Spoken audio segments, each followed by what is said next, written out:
Bonjour et bienvenue dans notre podcast intitulé The Root of All Real Estate. Je me présente Étienne Mellor, propriétaire de 3 agences immobilières avec plus de 20 ans d'expérience et plus de 20 millions de dollars de chiffre d'affaires à chaque année. Je suis très content de vous avoir parmi nous aujourd'hui. Notre mission, de vous armer de connaissances et d'inspiration. Si vous êtes prêt à foncer, saisir de nouvelles opportunités et décrocher le succès, vous êtes au bon endroit. Vous écoutez The Root of All Real Estate avec Julien Bonnier.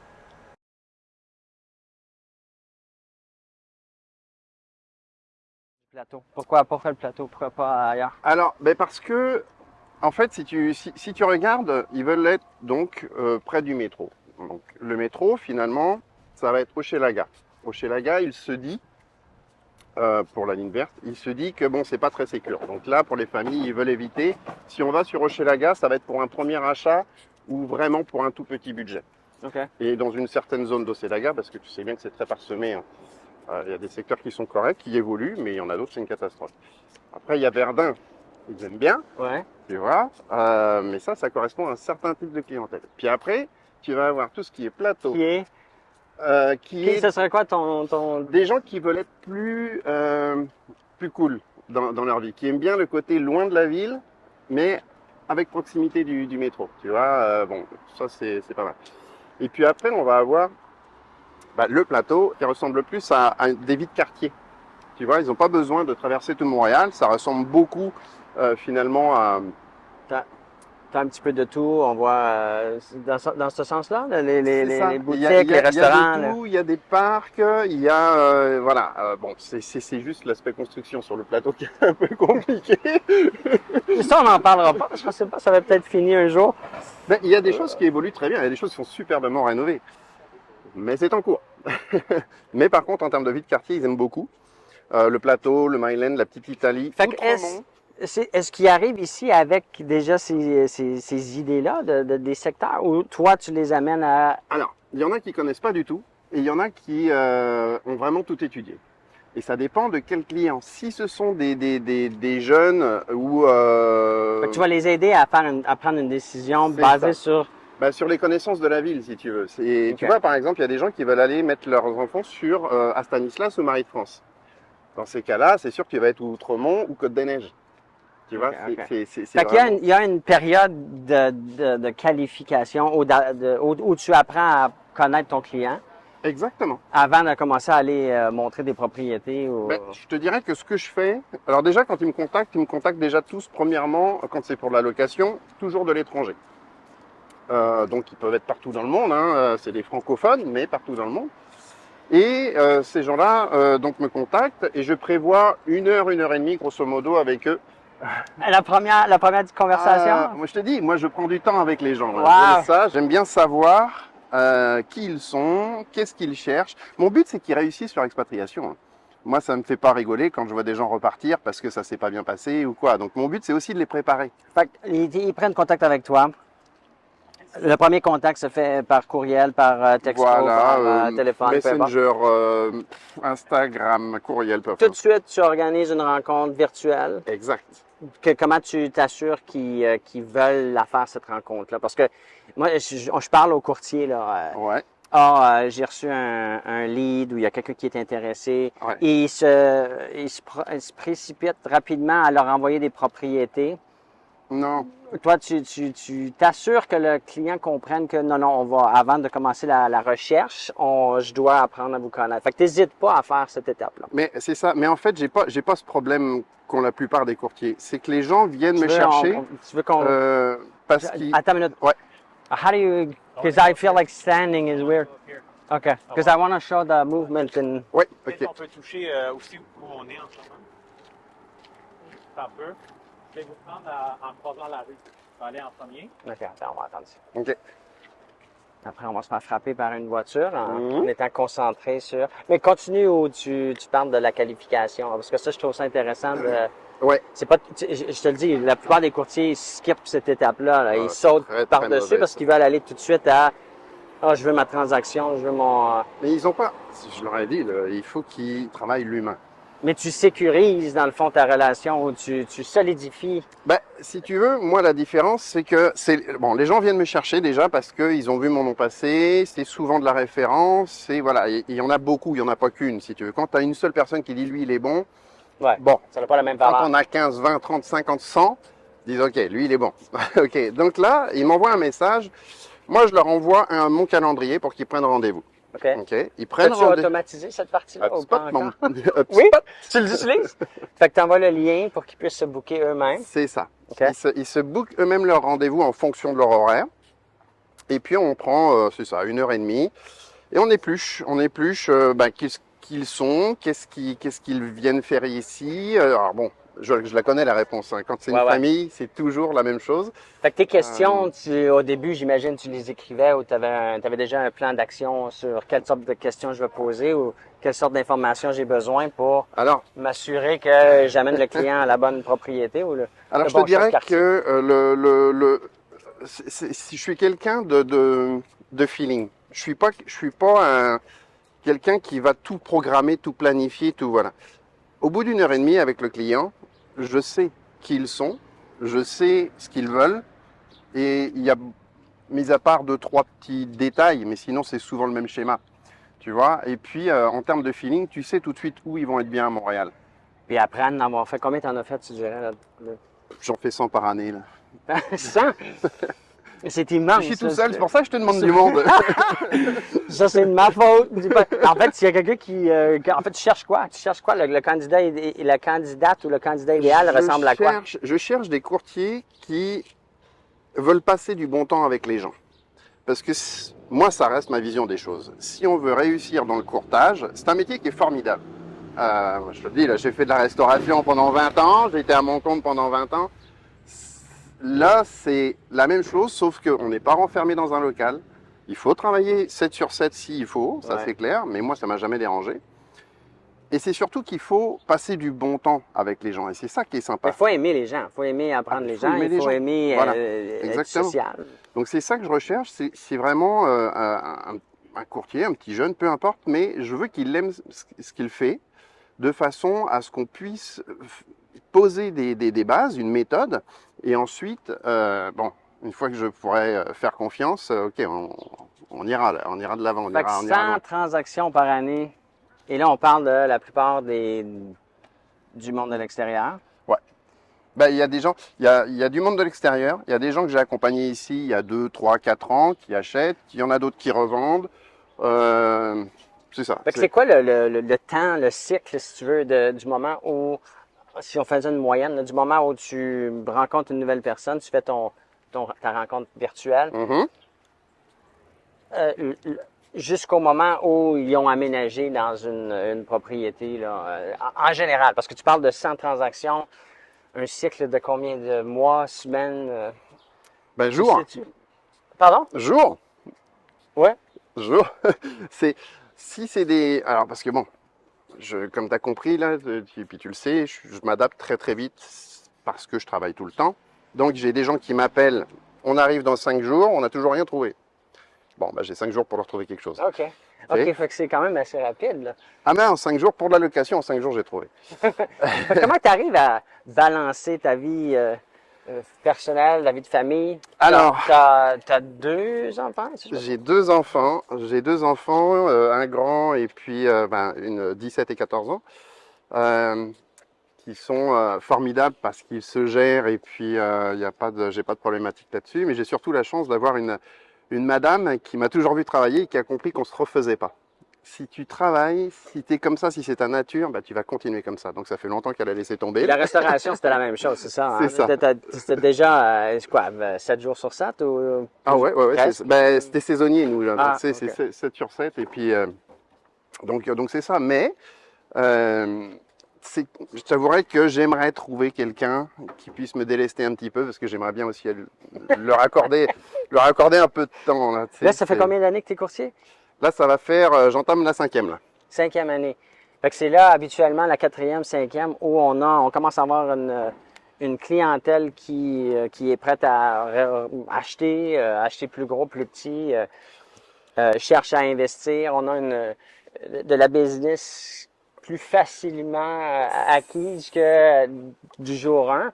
Ah oui, Est-ce que oui, tu oui. le sens déjà dans ta 5e année que tu as une reprise de clients à qui tu as déjà vendu ou loué? Ouais, ouais, mais c'est important pour moi. C'est important pour moi que les gens passent par moi, non pas parce que je veux faire une transaction de plus, mais c'est important parce que s'ils reviennent vers moi, ça veut dire que j'ai fait du bon boulot. Tu vois?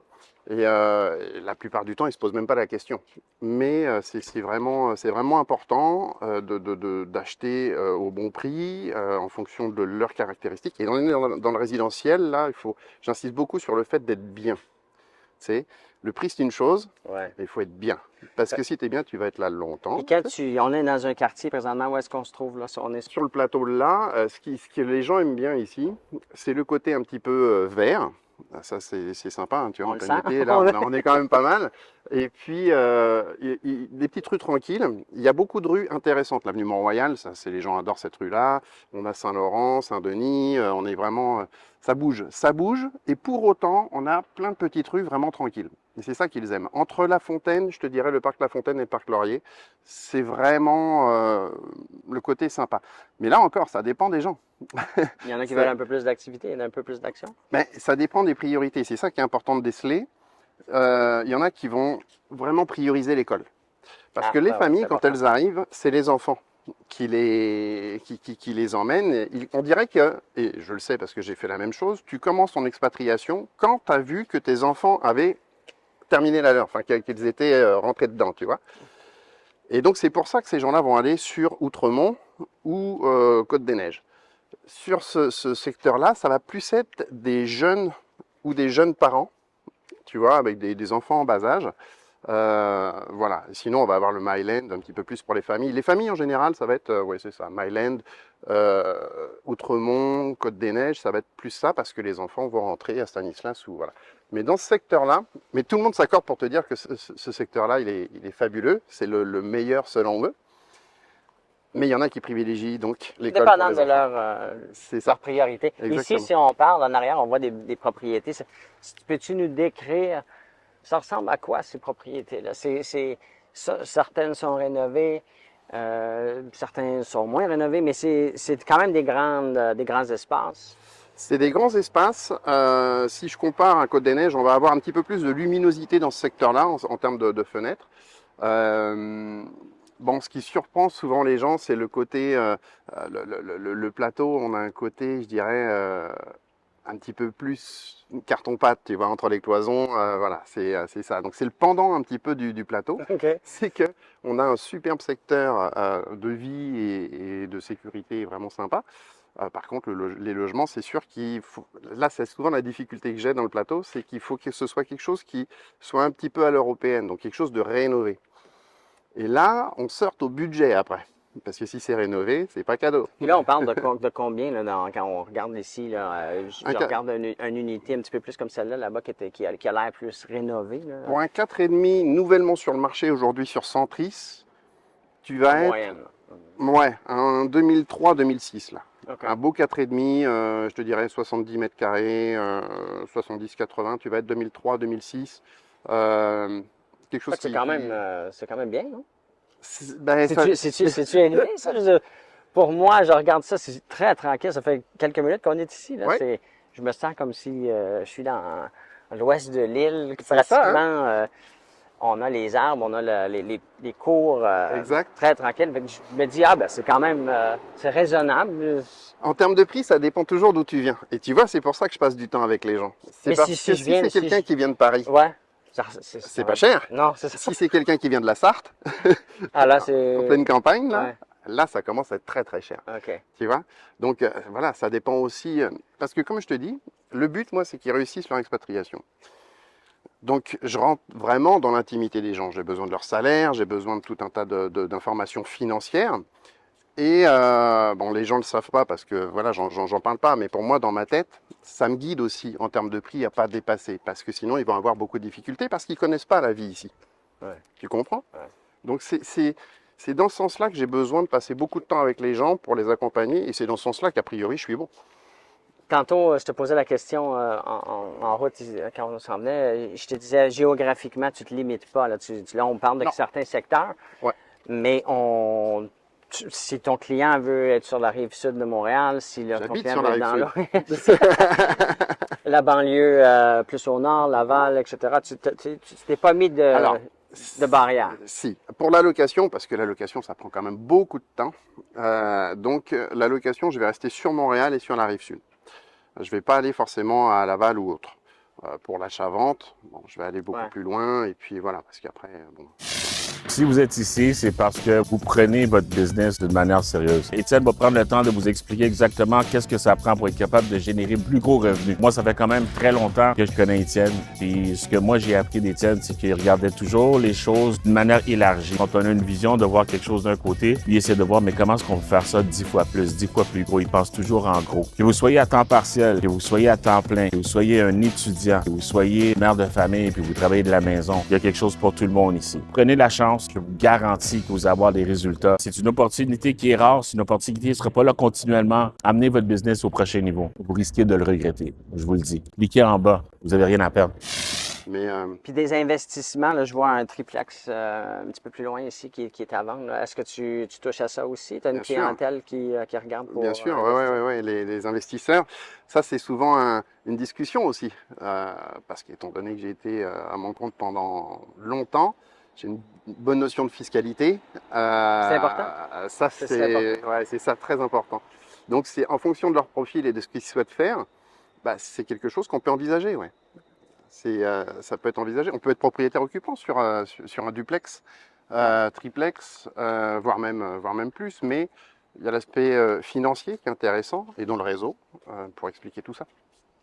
Puis pour ce qui est du côté financement, est-ce que là, parce que tu as parlé, tu dis le côté plus financier de l'achat ou de la location et tout, est-ce que ça, tu touches à ça en profondeur ou tu réfères pour ce qui est de la partie qualification? Alors, on sait bien que nous, on n'a pas le droit, nous, on est des gens d'immobilier. Donc, on peut donner des avantages, des inconvénients sur certains sujets, une certaine expérience, mais on ne peut pas conseiller. On peut conseiller une personne qui sait. Okay, on ne peut pas parler à travers son chapeau, là. Donc là, le réseau est extrêmement important. Donc, étant donné que, en tant qu'expatrié, j'ai eu les mêmes problématiques que tout le monde, ben, j'ai été chercher, donc là, j'ai Julie en tant que courtier hypothécaire, à qui j'envoie quasiment tous mes clients, parce que bah, voilà, c'est quelqu'un de performant, qui va travailler pour les gens. Elle ne va pas m'envoyer, tu sais, le délai de financement il est souvent de 15 jours. Elle ne va pas m'envoyer quelque chose au bout de 2 jours. Là. Elle va utiliser tout le délai pour avoir le meilleur pour les clients. Donc moi, c'est ce que j'attends de ces gens-là. Et ils sont tous un peu pareils. Tous ceux que j'ai dans mon réseau, ils sont tous pareils. Que ce soit Julie pour le côté hypothécaire, donc là, je les envoie à Julie. Pour tout ce qui est... Mais c'est quoi les étapes ou les obstacles qui sont peut-être différentes pour quelqu'un qui arrive de l'extérieur, là, qui cherche à acheter? Ou même peut-être louer. Est-ce qu'il y a des petits trucs qui diffèrent? Ou qui, Ouais, il y a plein de trucs qui diffèrent. Ça prend une certaine expertise parce que les gens, en France, ils sont habitués à la caution. Okay. Caution. C'est-à-dire que tu payes le premier mois et tu payes une caution qu'on te redonne à la fin après un état des lieux. Un dépôt de sécurité. Voilà, oui, un dépôt de sécurité, on dit ça ici. Et donc, seulement, quand ils étudient les lois pour certains ici, et puis c'est sur Facebook, c'est plein de trucs de ce genre, il n'y a pas le droit ici d'avoir plus d'un mois de loyer. Bon, je rappelle tout le temps aux gens que oui, la loi, elle est comme ça, mais il y a jurisprudence, et la jurisprudence t'autorise à verser plus d'un mois de loyer, voire même un dépôt de sécurité, si tu as besoin de défendre ton dossier. Et si tu es d'accord? Bah, bien sûr. Non, mais je veux dire, si quelqu'un est d'accord, il y a pas, c'est pas un crime de donner non. sécurité. Mais ce que les gens, et ce que je leur explique aussi, c'est que les gens confondent la cote de crédit et l'enquête de crédit. L'enquête de crédit, c'est une enquête, ça le dit. Donc on va aller chercher, est-ce qu'il y a eu du primitif, du criminel, est-ce qu'il y a eu un impayé, c'était quand, c'était pourquoi, est-ce que c'était régulier? C'est transparent. Donc imaginez-vous avec un propriétaire qui lui a le choix entre un Québécois avec quelque chose de transparent et un Français qu'il n'a jamais vu de nulle part. Ouais. Comment tu vas chercher ça, cette information-là? De quoi? L'historique de... Alors en France, on n'en a pas. C'est Ça ça. existe pas. Non, ça n'existe pas. Donc quand ils viennent des États-Unis, j'en ai un. Ouais. Je vais le chercher. Mais quand ils sont en France, ça n'existe pas. Donc c'est pour ça que et tous les dossiers sont différents, si Ok. tu veux. Donc en fonction du dossier, en fonction de combien de jours le bien est sur le marché, tu vois, toutes ces choses-là, je passe la promesse de location uniquement avec un mois. Si je sens que ça va passer, je me dis au pire, ils me font une contre-proposition Ok, avec. ok. Voilà. Ou alors, je dis, il faut y aller tout de suite parce qu'on est en concurrence avec Fait un que là, dépôt tu de en as fait sécurité. assez que tu sais quoi faire pour t'adapter Ouais. à la situation, pour t'assurer que ça ne devienne pas un obstacle Non, c'est ça. à ce qui est la propriété. Exactement. Fait que Non, ça, non, c'est ça, l'importance c'est. de l'expérience. Oui, parce qu'au début, là, tu t'en fais une, deux, trois, quatre pour la même personne. Tu te dis, mais qu'est-ce qui se passe? Donc là, bon, au bout d'un certain temps, là, t'es réglé, t'es rodé. C'est quoi les autres trucs qui différencient de façon importante peut-être le processus? Ouais. Là, Mais que seulement quelqu'un comme toi qui en fait beaucoup pourrait... je te dirais que, pour ma clientèle à moi, je te dirais que la problématique, enfin, ce qu'il faut, ça va être l'information des gens pour l'achat. Déjà, la plupart des Français ne savent pas qu'ils peuvent acheter. Ok.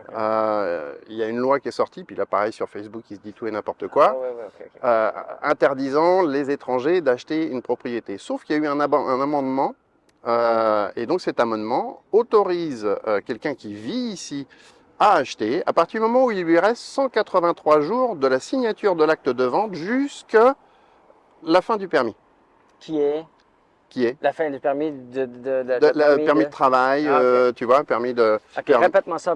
183, l'offre, l'acte de vente Mettons, signé chez le j'ai notaire. quelqu'un qui arrive ici, il a 2 ans de permis de travail. Ouais. Ok, fermé ou ouvert, peu importe.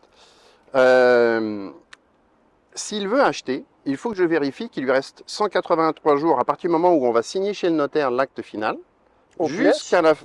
la non, jusqu'à la Au moins? au 180 minimum 183 Au jours minimum. de l'acte notarié jusqu'à la fin du permis. C'est la seule règle qu'il y a. Après, bon, après il y a l'aspect bancaire. C'est pour ça que je les envoie à Julie, parce que Julie est française aussi, puis on travaille les mêmes dossiers. Donc là, il y a l'aspect, je te dirais, c'est plus pour les banques après. Mais au niveau de la loi, là, Ouais, ouais. on est couvert à ce niveau-là. C'est bon, c'est intéressant. Tu vois, Mathéo, tu peux acheter... Exactement. Bah écoute, Mathéo, on en reparle juste après si tu veux. Donc c'est ça. Donc ce qui est important, l'autre chose que tu vois en France, tu as un seul courtier dans la transaction. qui va représenter les deux côtés. Ouais, exactement. OK. Et il y a ça, il y a un diagnostic performance énergétique, là, Ouais. comme on disait, et that's it, that's all, là, tu Fait que sais. ça, c'est comment tu t'appelles le rapport de diagnostic? C'est seulement pour voir quoi? L'efficacité du Énergétique système de la maison, C'est tout. c'est ça, l'isolation. On oublie tout le reste, pas d'inspection par rapport à la toiture, les fenêtres, la Tu pourrais, fondation. si tu voulais, tu pourrais faire venir quelqu'un, mais c'est pas Mais une c'est pas obligation. coutume. Non, c'est pas coutume, c'est pas coutume. Donc je te dirais que là, la grosse différence avec ici, c'est moi, je te l'ai dit, là, j'aurais pas fait courtier en France. C'est impossible. Déjà parce qu'en France, tu es obligé de faire de la prospection. Ici moi, aussi, mais peut-être bah, pas pas la moi. chance. Tant mieux. Pas moi. Et puis parce qu'il y a 2 courtiers dans la transaction. Et là, moi, ce que j'aime bien, c'est qu'il y a une certaine collaboration. Et ce qui est le fun, c'est que d'une, c'est gratuit pour les acheteurs. Et de deux, parce que non seulement c'est gratuit pour les acheteurs, mais de deux, parce qu'on a une manne d'informations qu'on n'a pas en France. Ici, on a des logiciels. Le fait de savoir comment, quand la personne a acheté, quel prix elle a acheté, est-ce que son hypothèque est terminée. Ça, c'est euh, comme de la magie pour... Aujourd'hui, tu as un courtier qui est gratuit et qui en plus, s'il fait bien son boulot et si voilà, il peut pas se tromper. Tu peux pas. On a trop d'informations. Je veux dire, mis à part quelque chose qui serait vraiment dans le mur que l'inspecteur à la fin ne verrait pas. Sinon, se tromper, faut pas chercher. Tu as dit que tu serais pas devenu courtier si tu étais resté en France. Ici, c'est quoi qui t'a amené à vouloir devenir courtier? Est-ce que tu connaissais déjà quelqu'un ou c'est Alors ouais, il y a un courtier parce que je suis passé par un courtier pour m'installer ici. Et puis. You wanna go back? Ouais. Et, Fait que je vais reposer la question, là, mais tu veux jeter le truc? Ou... Oh non, je l'aime bien mon Fait petit que main. c'est quoi qu'est-ce qui t'a motivé ici à devenir courtier? Parce que tu disais tantôt qu'en France, t'aurais pas voulu ou t'aurais même pas pensé devenir courtier. Non. Ici, tu es arrivé, puis tu connaissais quelqu'un qui était dans le métier déjà? Ou... Exactement. En fait, j'avais fait des recherches et puis j'ai trouvé un courtier qui m'a accompagné moi. quand je suis arrivé. Et Est-ce qu'il est puis, toujours courtier? il est toujours courtier. Il est toujours courtier. On travaille ensemble. On travaille Ah oui? ensemble. Ouais, des fois, on se refile des infos. Ouais, non, super. Et quand on est arrivé, on voulait monter un restaurant ici. On était arrivé en résidence permanente et avec cette possibilité-là. Bon, après mon étude de marché, j'ai vu que la restauration était très différente. C'est pas ici. pareil, hein? J'ai dit, bon, oublie ça. Et puis, donc, je dis, OK, qu'est-ce que je vais faire qui ressemblerait à ce que je faisais avant, c'est-à-dire être à mon compte. Le timing, peu importe, parce que bon, je travaille tout le temps, donc ça, c'est pas grave. Et qui me permet d'être avec des gens. Et finalement, c'est venu comme une évidence, quoi. J'ai repris avec lui, j'ai discuté un peu. Et puis en effet, c'est... Ta première année, du moment que tu as eu ta licence, Ouais. est-ce que tu t'étais imaginé que ça allait être courtier? Est-ce que c'est devenu concret? Est-ce que c'était ce que tu avais imaginé ou pas du tout? Parce que la plupart, Alors, je pose la question toujours à beaucoup de courtiers, puis c'est très rare que au moment qu'ils commencent leur carrière, que c'est exactement le quotidien qu'ils avaient imaginé. Fait que ça devient comme une surprise, des fois peut-être pas le fun. je dirais, la seule chose que j'avais pas prévue, c'était le succès. Ah ouais? Ben, Bon, si tu veux. là, tu me surprends. Là, j'aurais pensé que la plupart vont s'imaginer que ça va être quand même, il va y avoir du succès qui Mais non, parce que j'ai eu l'habitude de monter des boîtes. Donc, si tu veux, je sais que ça prend un certain temps. Tu sais, à l'école, on nous disait, faites un prévisionnel. Pour moi, c'était très facile de faire un prévisionnel. J'en ai toujours fait. Donc, si tu veux, je me suis dit, il y a des paramètres de base à prendre en compte. Je me dis, bon, je suis ici, je connais personne, j'ai pas de réseau. Le prévisionnel de la première année est vite vu. Hein. Ouais. Mais j'ai de la trésorerie. Je peux tenir combien de temps avec ma trésorerie? Et puis voilà. Et puis, bah, tu fais ton prévisionnel. Tu sais que la première année n'est pas mirobolante. Et puis j'étais sensiblement dans ce que j'avais prévu la première année, c'est juste qu'après j'avais pas prévu que ça allait être exponentiel. donc c'est très bien, puis je suis très content, c'est une belle fierté.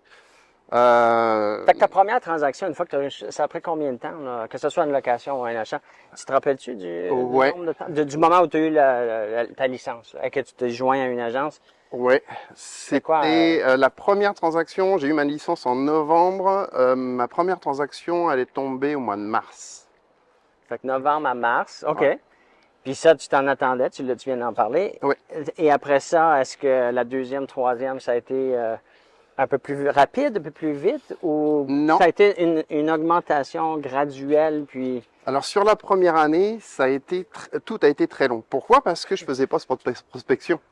Mais je voulais pas en faire. Je voulais pas monter mon business avec de la prospection parce que quand tu fais de la prospection, et ce que je comprends, parce que moi, quand on vient me prospecter, il y a un moment, je me dis, attends, prouve-moi que tu es bon, prouve-moi que voilà.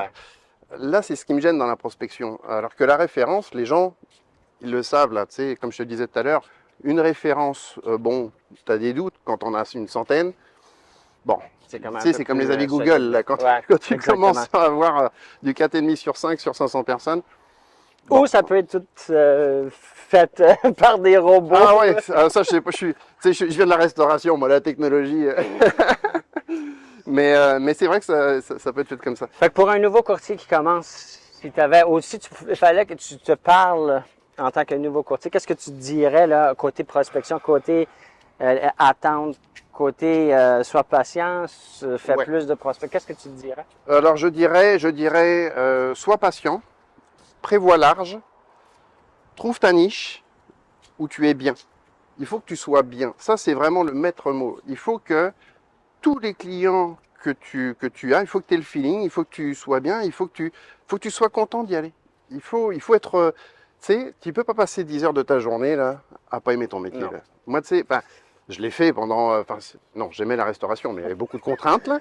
Mais c'est pas facile, mais ça veut pas dire que tu n'aimes pas... C'est ça. Mais si tu veux, là, c'est ça. Il faut aimer ça. C'est pas la seule chose pour aimer ça ici. Bon, c'est de travailler tout le temps. Ok.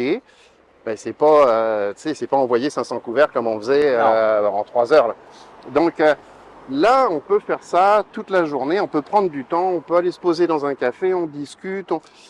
Tu vois, c'est ça que je trouve. Moi, c'est les gens. Mais encore une fois, j'étais en mauvaise position étant expatrié. J'ai besoin des gens autant qu'ils ont besoin de moi. Là, ça devient gagnant-gagnant.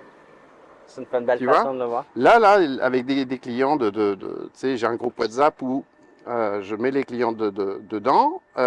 Ces clients deviennent pour la plupart des amis. Et ce qui est intéressant, c'est qu'ils ont tous la même problématique. Donc moi, je m'occupe de la partie immobilier, je les rentre dans le groupe WhatsApp, et ensuite, ils discutent entre eux pour les voitures, pour les écoles, pour tellement de choses. Hein. Peut-être que tu crées une communauté finalement. C'est ça. Parce que j'ai remarqué que tout le monde avait la même problématique. Et et les gens ont besoin de confort, ils ont besoin d'être rassurés. Donc au moins un des deux dans le couple, ça c'est sûr. Absolument. Donc ça c'est superbe. Et tu vois, on arrive à faire après avec les gens du groupe WhatsApp de temps en temps. Alors je fais 1 ou 2 pique-niques tous les ans pour que tout le monde se rencontre. Et puis il y en a qui ça devient des amis. Tu vois, on a été au chalet au mois de février cette année, on était 20 là-dedans, c'était génial. C'est comme ça que tu solidifies et tu t'assures de garder ces références et cette communauté-là active. Ben, c'est ça. Tu vois, il y a un côté un peu stratégique à la base, mais il y a un côté, tu vois, on parle souvent des conflits d'intérêts ici au Québec, là. Mais le conflit d'intérêts, c'est quand il y a un conflit, c'est quand il y en a un qui pourrait qui pourrait être en désaccord avec toi. Là, ça aide absolument tout le monde. Donc, moi, je trouve ça génial. Ben, je te remercie énormément de m'avoir montré le quartier puis d'avoir discuté un petit peu de comment tu as commencé et où tu es rendu aujourd'hui. Je te souhaite un succès pour cette année et pour les années à venir. Ton plus grand challenge pour finir, c'est quoi aujourd'hui là, que tu veux partager avec nous? Mon plus grand challenge... C'est peut-être une question trop difficile pour conclure. Là, ça va être trouver des gens qui ont envie de travailler de la même manière que moi. Okay. Je sais que j'ai le fait de focuser sur l'humain, je sais que c'est pas la plupart des gens, puis c'est normal, c'est humain. Mais moi, j'ai un âge, 46 ans maintenant, là. C'est le bel âge. Ouais. Puis tu sais, t'as pas la même façon de penser à 20 ans, à 30 ans, à 40. Puis à 46, tu veux passer que du bon temps, on dirait, dans ta vie, là, tu sais. Oui. T'as passé à travers toutes sortes de challenges, les difficultés et tout. Là, c'est le temps d'en profiter. Exactement. Donc là, c'est de trouver du monde qui veulent, avec toi, poursuivre et continuer. Ben oui, parce que malheureusement, aujourd'hui, tout seul, avec le nombre de transactions que je fais, je peux pas prendre tout le monde. Et donc, si j'avais une personne aujourd'hui en qui je pourrais faire entièrement confiance, ok, là, je pourrais faire en sorte que les gens soient tous satisfaits. Fait que s'il y a quelqu'un qui voit ça, qui voit l'entrevue, qui pense qu'il peut être un bon fit, ils peuvent te rejoindre, avoir une conversation, voir si ça fonctionnerait. Puis, exactement, on ferait des essais, et puis avec plaisir. Rien à perdre. Ah non. Merci encore. Tout à gagner. Merci, Julien. Merci à toi, Étienne.